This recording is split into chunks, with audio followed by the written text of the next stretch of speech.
Nous allons censurer bien évidemment le gouvernement parce que la démarche de nommer aujourd'hui Michel Barnier correspond à un vol de l'élection législative, à une usurpation d'identité de Premier ministre, puisque la réalité, c'est que la souveraineté populaire a été piétinée, les électeurs se sont largement mobilisés pour faire barrage au Rassemblement national et pour mettre un terme également à la politique d'Emmanuel Macron. Or, qu'est-ce qu'il nous propose aujourd'hui? Il nous propose une synthèse, en quelque sorte, entre la politique de Macron, qui depuis quelques années est une politique de droite libérale classique, avec des coupes dans les financements des services publics, une politique d'austérité.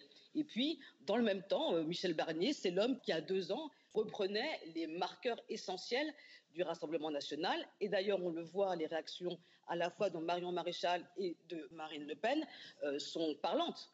La réalité, c'est qu'il y a aujourd'hui un appel à ce que Barnier applique un certain nombre de mesures qui plairaient au Rassemblement national, alors que c'est justement ce contre quoi les électeurs se sont mobilisés largement. C'est la continuité de cette dissolution, parce que cette dissolution a été décidée par Emmanuel Macron. Il rêvait d'un Bardella à Matignon. Il a maintenant un Michel Barnier. C'est une manière de faire du RN sans avoir l'air d'y toucher. Vous demandez une session extraordinaire à l'Assemblée nationale? Évidemment que nous demandons une session extraordinaire parce que nous voulons évidemment mettre à la discussion parlementaire les grandes orientations contenues par le programme du Nouveau Front populaire, à savoir l'abrogation de la réforme des retraites, le SMIC à 1 600 €, et que nous ayons à ce moment-là la vérité des prix, que chacun dise ce qu'il veut faire.